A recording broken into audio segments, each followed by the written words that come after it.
Ngicela ungangibuza ukuthi ngixoshwe yini emzini, nawe hamba uyoyizwela khona. Ngicela ungangibuza ukuthi ngixoshwe yini emzini, nawe hamba uyoyizwela khona. Ngicela ungangibuza ukuthi ngaxoshwa yini emzini, nawe hamba uyoyizwela khona. Ngiyabingelela isizwe sonke sakwaZulu nakho wonke indawo la kuzofinyelela khona lo mbukiso esiwenza njengamanje. Lo bingelelayo uNtokozo wakwaDlamini emcijeni eMnambithi owaziwa ngelikaMaqatha inhlalichophile. Ngithi ngizothula naludaba engingangiphethe kahle njengoba nazi nonke ukuthi iqembu likaMtekhala uMaqatha noDogzin iqembu elingasekho njengoba kwaphuma nasephepheni indaba enjengaleyo. Ngicathi wonke umuntu uyayazi iqembu, ngiyaqinisekisa ukuthi alisekho. Kodwa njengoba iqembu lingasekho nje, okunye kwezimbangela zezinto ezenza ukuthi iqembu lihlukane. Ngenza i-interview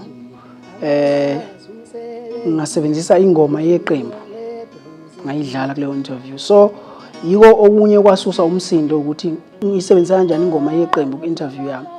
So ngawumuntu omubi ngokuthi ngisebenzisa ingoma yeqembu, okusho ukuthi-ke kwacaca ukuthi akumele ngisebenzise ingoma zeqembu. Kodwa-ke ngibona ngekho fair ngoba abafowethu mina ngasemukela isinqumo sabo abasibona bona ukuthi uma ngisebenzisa ingoma zeqembu ngirong. So but bona ngibona bayaqhubeka bayasebenza ngengoma zeqembu, bayasebenza mina ngingekho.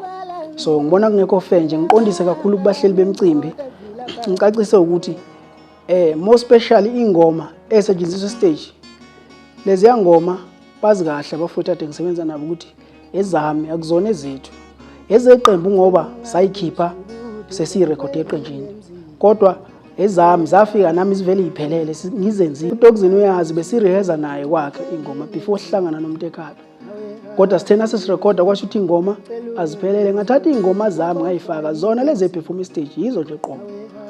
So lezo ngoma ngamukela mina ngisayisebenzisa, but abafowethu ngibona bayisebenzisa kukhona abakuthola.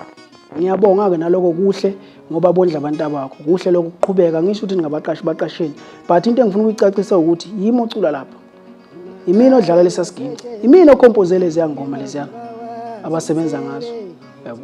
So ngibona ngathi akukho fair kimi ukuthi mina ngingayidlali noma ngingayisebenzisi ingoma zami, kodwa bona beyisebenzile.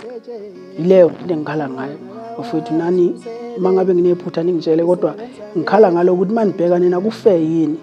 Sonke sibonile umcimbi weDandi July abafowethu beperforma ngekho, kwanokudideka, kwanezikhalazo eziningi, abantu basala bedideka ukwenzakalani.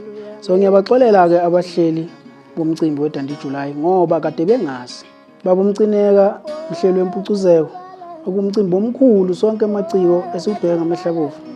Ukubona kufair yini ukuthi bezosebenza ngezingoma ezikhompozwe yimi, edlalwa yimi isiginci, elidwa yimi futhi? Ukubona kufair yini lokho? Ngathubala mina ngakani indoda evila phayo, oh ngathubala